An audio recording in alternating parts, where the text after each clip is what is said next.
Bonjour, bonsoir, ça dépend R et coucou la bino tellement bapeyango eza différent yango topesaka bonjour, bonsoir ndenge kaka ezalaka avant tobanda émission na biso topesaka merci na Seigneur kolala kolamuka eza habitude te eza kaka ngolu ya Nzambe tomoni susu mokolo ya lelo jeudi bandeko na ngai olala olamuki eza effort na te eza ka effort ya Nzambe tomonani su mokolo ya lelo.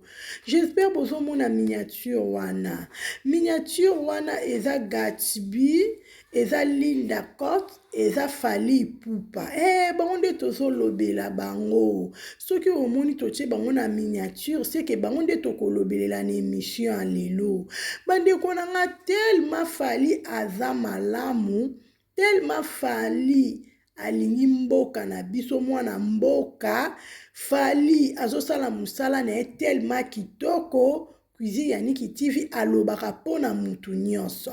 Cuisine Yannick TV azalaka banki te j'espère bino moko boyebi ba vrai nanga ba abonné nanga ba cook tozo soutenir Fally Ipupa.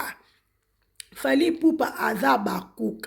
Nana Ketchup aza abakouk. Biso pe bakouk ya sila bisalu biso nyon tout toko soutenir ye de pro de loin. Surtout na beti c'était clip o Linda Sali. En tout cas, wow, clip moko. Non. Wow. Fally, félicitations. Boende zalaka ndeko na nga. Boende zalaka Fally Ipupa. Osali clip na mwana mboka. Eza lokumu na biso na kati ya RDC. Kotala clip wana propre classe. Wow! Nzamba lola apambolo Fally Ipupa. Amema osusu na ba dimension mususu akoleka. A protéger Nana Ketchup. A protéger bana. Amema yo tina ti. Ba fan ya Fally Ipupa, s'il vous plaît, bon s'abonner na chaîne à Cuisine Yannick TV. Fally Ipupa aza abakouk. Fally Ipupa aza mwana mboka. Linda Cote mwana mboka. Cuisine Yannick TV pe mwana mboka. Bon s'abonner na chaîne à Cuisine Yannick TV s'il vous plaît. Bon zapete, bon commenter, bon aimer, bon partager émission o et que ça la bien. Ato finga rate, ato pesaka toujours kaka conseil. Kota la clip wana na lobi Nzambe apambolela nga Fally Ipupa. Nzambe abombelela nga ye mutema Nana Ketchup bafana. Boende zalaka, bolingo nde yango bandeko na nga. Foto linga na biso bana mboka. Biso na biso foto soutenir bandeko na biso. Soko moni ndeko na azosala musala malamu eza vraiment bien tokosela les promotion tokosela les pub ezalaka bongo parce que Fally Ipupa aza mwana mboka oya mema président Macron na kati ya RDC esalama te mais Fally Ipupa asalango. Fally Ipupa number 1 aigle ya mobali eza Fally Ipupa. Aigle ya mwasi eza Sila Bisalu Bekam. Yende mama na biso baba kuku oye toujours maboko likolo pona mam Sisila respect na mama na biso. Zuwa te kanda te tension c'est bon ezalaka nde bongo. Mama na bana na ye. Bandeko na ngai olalo lamuki kumisa Nzambe. Boni na mukolo lelo bazate me Nzambe azobatelela biso Sila Bisalu. Nzambe azobatelela biso Fally Ipupa balinda koti nomi. Azobatela Michu Mbembela azobatela Gatsby. En tout cas Nzambe aza malamu azobatela biso nyonso. En tout cas aza vraiment malamu. Fally Ipupa merci na récite na concert na yo beti na braza. En tout cas tomoni écartonné. Wow. En tout cas, clip wana Linda biso baba cook photo consommer ango na désordre to consommer clip wana bino moko bomoni Linda Cote na kati ya clip wana ndenge apesi makambu ndenge asali lokumu ya mam Sisila Bisalu ndenge asali lokumu na biso baba cook na kati ya SB na bandeko nyonso Linda bravo avance encore parce que makambo Linda sali nan tomo mona esalama te na bagénération ya linda baza tellement ebele na kati ya RDC mais linda Fally Ipupa alobi kaka linda eza ngolu bandeko na nga eza ngolu kopusa na pembeni ya Fally Ipupa eza ngolu kosala clip na mwana mboka star munene lokola Fally Ipupa bandeko na nga eza ngolu eza eloko ya jete yango nayebisaka bino bana mama topesa ta na temps botala lelo Linda Cote botala lelo nzambe ndenge asali makambo minene na vie ya Linda Cote nzambe aza nzambe Linda Cote ayekoloba na memi émission o na tina boto na kui pourquoi cuisine ya niki ozoloba be nazoloba na tina parce que biso tozalaka bato ya média tomemelaka bino bainformation boyebaka ndenge makambo yango ezotambola peut-être un mosusu otalaki tele te mais olandi émission cuisine ya niki TV ozwi information Linda Cote azopesa toujours Fally Ipupa merci ebele malgré apesi na privé mais malgré alobi na ba TikTok kuna Linda alobi na privé bino boyebi Linda Cote ndenge azalaka lokola mama na esila azalaka na mutu akolakisa te azalaka toujours humble toujours esprit ekuba Linda apesi merci na Fally Ipupa yango biso cuisine ya niki TV bandeko na bino toyekolobelela yango parce que boende ezalaka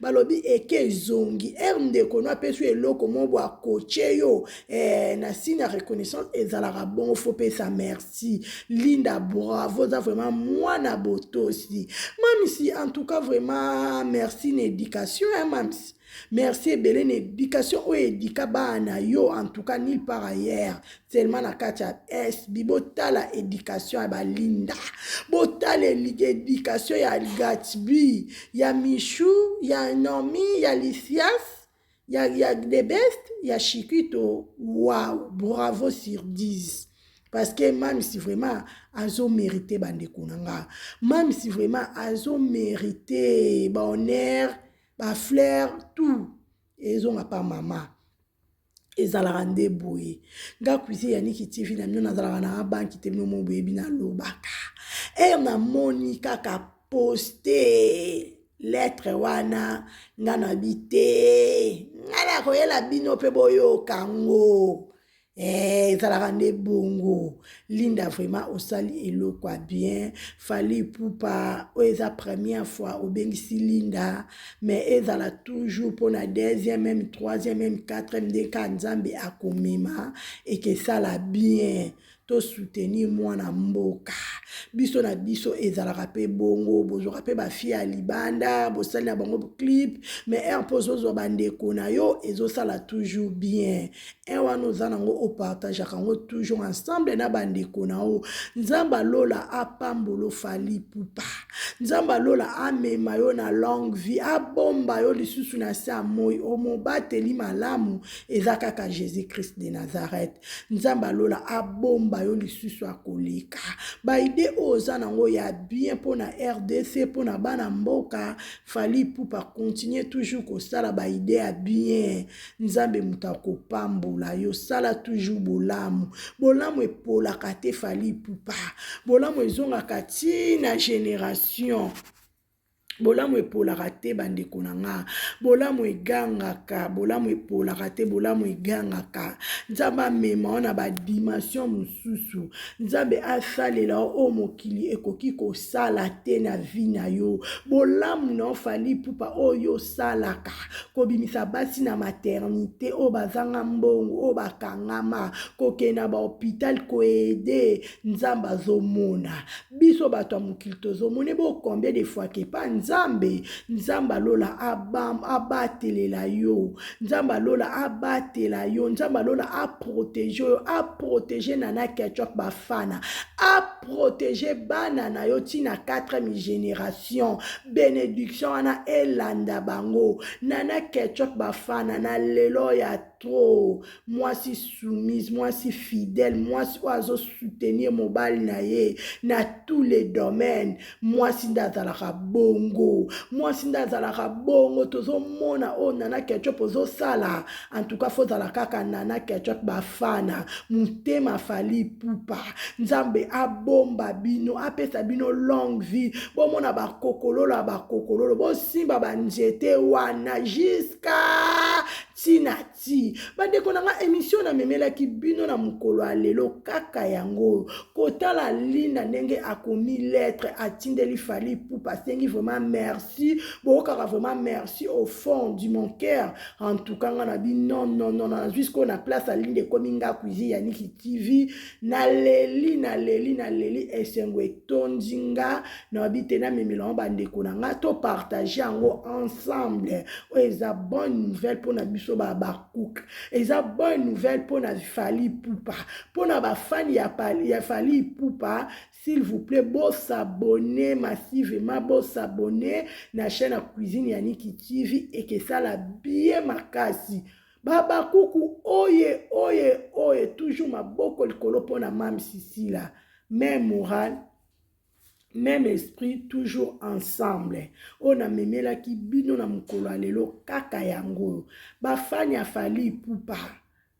Bokota bo s'abonner. Nana ketchup bafana. Mutema fali pupa. Bokota bo s'abonner. Na lela bino ya trop bande konanga. To soutenir bana mboka na biso. Eza lokumu na biso. Et que ça la bien makasi. On a memela ki bino na mukolo alelo kaka yango. Que Dieu vous bénisse. À la prochaine. Bye. Linda Cotte, oui. Je cesse de dire aux gens, il faut apprendre à vivre pour soi-même. Mais oui, il faut vivre pour et soi. ne pas vivre pour les gens. Bien sûr. Qu'est-ce que tu en penses? Oui, effectivement, il faut vivre pour toi, hein, parce que déjà, dans mon 9 mois, tu es seule. Donc, au bout de tu es dérangeant, à mon ça la machine. Sauf que nous avons qui maman de la enfants. Yo ça na mort, maman ça na batou, na ba copine, na bana. Oh là, non. Donc, ce qui prouve que tu vis pour toi. Exact. Tu es né seul, ne sert que aux ala yomoko. Tu es maître de ton destin. Exact. Il faut arrêter de vouloir suivre les normes. Bato ba pesa ba normes, ba jija ba bien ba. Ceux qui t'a là ba ils n'ont même pas fait la moitié de ce que tu as accompli. Exact. Tu n'es pas en retard. Non. L'âge ne définit pas qui tu es. C'est ta détermination. Est-ce que tu veux faire? Est-ce que Dieu a fait pour toi? Est-ce qu'il va encore faire pour toi? Parfait. Linda Cotte, oui. Je cesse de dire aux gens, il faut apprendre à vivre pour soi-même. Mais oui, il faut vivre pour et soi. ne pas vivre pour les gens. Bien sûr. Qu'est-ce que tu en penses? Oui, effectivement, il faut vivre pour toi, hein, parce que déjà, dans mon 9 mois, tu es seule. Donc, au bout de tu es dérangeant, à mon ça la machine. Sauf que nous avons qui maman de la enfants. Yo ça na mort, maman ça na batou, na ba copine, na bana. Oh là, non. Donc, ce qui prouve que tu vis pour toi. Exact. Tu es né seul, ne sert que aux ala yomoko. Exact. Tu es maître de ton destin. Exact. Il faut arrêter de vouloir suivre les normes. Bato ba pesa ba normes, ba jija ba bien ba. Ceux qui t'a là ils n'ont même pas fait la moitié de ce que tu as accompli. Exact. Tu n'es pas en retard. L'âge ne définit pas qui tu es. C'est ta détermination. Est-ce que tu veux faire? Est-ce que Dieu a fait pour toi? Est-ce qu'il va encore faire pour toi? Parfait. Linda Cotte, oui. Je cesse de dire aux gens, il faut apprendre à vivre pour soi-même. Mais oui, il faut vivre pour et soi. ne pas vivre pour les gens. Bien sûr. Qu'est-ce que tu en penses? Oui, effectivement, il faut vivre pour toi, hein, parce que déjà, dans mon 9 mois, tu es seule. Donc, au bout de tu es dérangeant, à mon ça la machine. Sauf que nous avons qui maman de la enfants. Yo ça na mort, maman ça na batou, na ba copine, na bana. Oh là, non. Donc, ce qui prouve que tu vis pour toi. Exact. Tu es né seul, ne sert que aux ala yomoko. Exact. Tu es maître de ton destin. Exact. Il faut arrêter de vouloir suivre les normes. Bato ba pesa ba normes, ba jija ba bien ba. Ceux qui t'a là ils n'ont même pas fait la moitié de ce que tu as accompli. Exact. Tu n'es pas en retard. L'âge ne définit pas qui tu es. C'est ta détermination. Est-ce que tu veux faire? Est-ce que Dieu a fait pour toi? Est-ce qu'il va encore faire pour toi? Parfait. Linda Cotte, oui. Je cesse de dire aux gens, Il faut apprendre à vivre pour soi-même. Mais oui, il faut vivre pour Et soi. ne pas vivre pour les gens. Bien sûr. Qu'est-ce que tu en penses? Oui, effectivement, il faut vivre pour toi. Hein, parce que déjà, tant que tu as 9 mois, tu es seul. Donc, au bout de tu es dérangeant, tu ça la choc. Sauf que nous avons dit que maman a dit que nous avons mort, maman a na batu, na ba copine, na bana. Oh là, non, non. Donc, ce qui prouve que tu vis pour toi. Exact. Tu es né seul, ne sert que aux yomoko. Exact. Tu es maître de ton destin. Exact. Il faut arrêter de vouloir suivre les normes. Tout va faire ça, pas de normes, va juger, va bien pas. Sauf que ils n'ont même pas fait la moitié de ce que tu as fait. Exact, exact. Tu n'es pas en retard. Non. L'âge ne définit pas qui tu es. C'est ta détermination. Est-ce que tu veux faire? Est-ce que Dieu a fait pour toi? Est-ce qu'il va encore faire pour toi? Parfait. Linda Cotte, Oui. je ne cesse de dire aux gens, il faut apprendre à vivre pour soi-même. Mais oui, il faut vivre pour Et soi. ne pas vivre pour les gens. Bien sûr. Qu'est-ce que tu en penses? Oui, effectivement, il faut vivre pour toi. Hein, parce que déjà, tant que tu as 9 mois, tu es seul. Donc, au bout de tu es dérangeant, ça la choc. Sauf que nous avons dit que maman a dit que nous avons mort, maman a na batu, na ba copine, Vous-même na avec ton bana.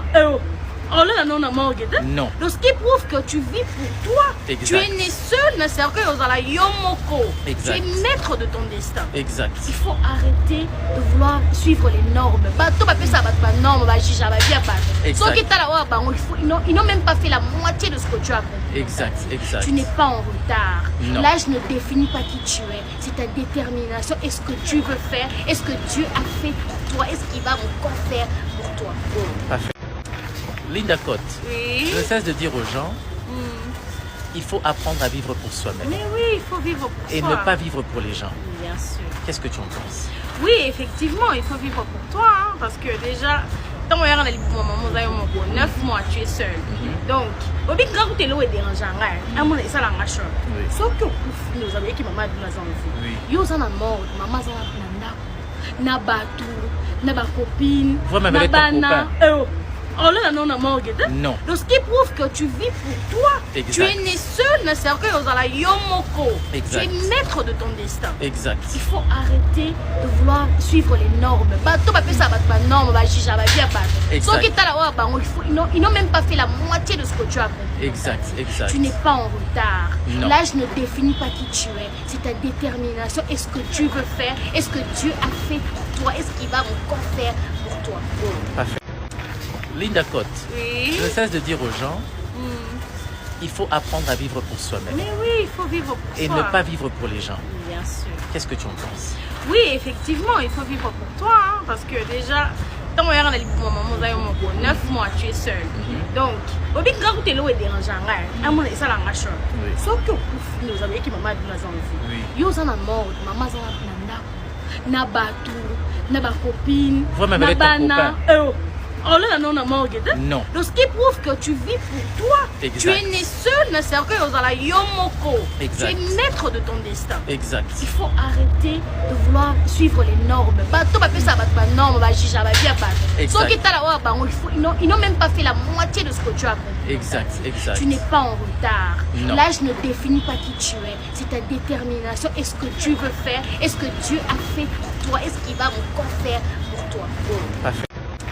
Linda Cotte, Oui. je ne cesse de dire aux gens, il faut apprendre à vivre pour soi-même. Mais oui, il faut vivre pour Et soi. ne pas vivre pour les gens. Bien sûr. Qu'est-ce que tu en penses? Oui, effectivement, il faut vivre pour toi. Hein, parce que déjà, tant que tu as 9 mois, tu es seul. Donc, au bout de tu es dérangeant, ça la choc. Sauf que nous avons dit que maman a dit que nous avons mort, maman a na batu, na ba copine, Vous-même na avec ton bana. Oh là, non. Non.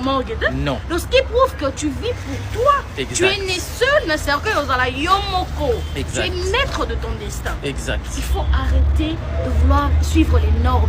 Tout va faire ça, pas de normes, va juger, va bien pas. Exact. Sauf que ils n'ont même pas fait la moitié de ce que tu as fait. Exact, exact. Tu n'es pas en retard. Non. L'âge ne définit pas qui tu es. C'est ta détermination. Est-ce que tu veux faire? Est-ce que Dieu a fait pour toi? Est-ce qu'il va encore faire pour toi? Parfait. Linda Cotte, Oui. je ne cesse de dire aux gens, Il faut apprendre à vivre pour soi-même Mais oui, il faut vivre pour et soi. ne pas vivre pour les gens. Bien sûr. Qu'est-ce que tu en penses? Oui, effectivement, il faut vivre pour toi, hein, parce que déjà, tant que tu es 9 mois, tu es seul. Donc, au bout de tu es là, tu es dérangeant. Et ça, la chose. Sauf que nous avons dit que maman est dans la vie. Yo, ça n'a mort, maman, ça n'a pas batou, n'a pas copine, n'a pas na. Oh là, non, non. Donc, ce qui prouve que tu vis pour toi. Exact. Tu es né seul, ne sert que aux ala yomoko. Exact. Tu es maître de ton destin. Exact. Il faut arrêter de vouloir suivre les normes. Bateau, ça va pas normes, va chicha, va bien pas. Sauf que ils n'ont même pas fait la moitié de ce que tu as compris. Exact. Exact. Tu n'es pas en retard. Non. L'âge ne définit pas qui tu es. C'est ta détermination. Est-ce que tu veux faire? Est-ce que Dieu a fait pour toi? Est-ce qu'il va encore faire pour toi? Parfait. Linda Cote, Oui. je cesse de dire aux gens, il faut apprendre à vivre pour soi-même Mais oui, il faut vivre pour et soi. ne pas vivre pour les gens. Bien sûr. Qu'est-ce que tu en penses? Oui, effectivement, il faut vivre pour toi, hein, parce que déjà, tant que tu es 9 mois, tu es seul. Donc, au bout de tu es là, tu es dérangeant. Et ça, la chose. Sauf que nous avons dit que maman est dans la vie. Yo, ça n'a mort, maman, ça n'a pas batou, n'a pas copine, n'a pas na. Oh là, non. Non. Donc, ce qui prouve que tu vis pour toi. Exact. Tu es né seul, ne sert que aux ala yomoko. Exact. Tu es maître de ton destin. Exact. Il faut arrêter de vouloir suivre les normes. Bateau, ça va pas normes, va chicha, va bien pas. Exact. Sauf que ils n'ont même pas fait la moitié de ce que tu as compris. Exact. Exact. Tu n'es pas en retard. Non. L'âge ne définit pas qui tu es. C'est ta détermination. Est-ce que tu veux faire? Est-ce que Dieu a fait pour toi? Est-ce qu'il va encore faire pour toi? Parfait. Linda Cote, Oui. je cesse de dire aux gens, il faut apprendre à vivre pour soi-même Mais oui, il faut vivre pour et soi. ne pas vivre pour les gens. Bien sûr. Qu'est-ce que tu en penses? Oui, effectivement, il faut vivre pour toi, hein, parce que déjà, tant que tu es 9 mois, tu es seul. Donc, au bout de tu es là, tu es dérangeant. Et ça, la chose. Sauf que nous avons dit que maman est dans la vie. Yo, ça n'a mort, maman, ça n'a pas batou, n'a pas copine, n'a pas na. Oh là, non. Non. Donc, ce qui prouve que tu vis pour toi. Exact. Tu es né seul, ne sert que aux ala yomoko. Exact. Tu es maître de ton destin. Exact. Il faut arrêter de vouloir suivre les normes. Bateau, ça va pas normes, va chicha, va bien pas. Exact. Sauf que ils n'ont même pas fait la moitié de ce que tu as compris. Exact. Exact. Tu n'es pas en retard. Non. L'âge ne définit pas qui tu es. C'est ta détermination. Est-ce que tu veux faire? Est-ce que Dieu a fait pour toi? Est-ce qu'il va encore faire pour toi? Parfait. Linda Cote, Oui. je cesse de dire aux gens, il faut apprendre à vivre pour soi-même Mais oui, il faut vivre pour et soi. ne pas vivre pour les gens. Bien sûr. Qu'est-ce que tu en penses? Oui, effectivement, il faut vivre pour toi, hein, parce que déjà, tant que tu es 9 mois, tu es seul. Donc, au bout de tu es là, tu es dérangeant. Et ça, la chose. Sauf que nous avons dit que maman est dans la vie. Yo, ça n'a mort, maman, ça n'a pas batou, n'a pas copine, n'a pas na. Oh là, non. Non. Donc, ce qui prouve que tu vis pour toi. Exact. Tu es né seul, ne sert que aux ala yomoko. Exact. Tu es maître de ton destin. Exact. Il faut arrêter de vouloir suivre les normes. Bateau, ça va pas normes, va chicha, va bien pas. Exact. Sauf que ils n'ont même pas fait la moitié de ce que tu as compris. Exact. Exact. Tu n'es pas en retard. Non. L'âge ne définit pas qui tu es. C'est ta détermination. Est-ce que tu veux faire? Est-ce que Dieu a fait pour toi? Est-ce qu'il va encore faire pour toi? Parfait.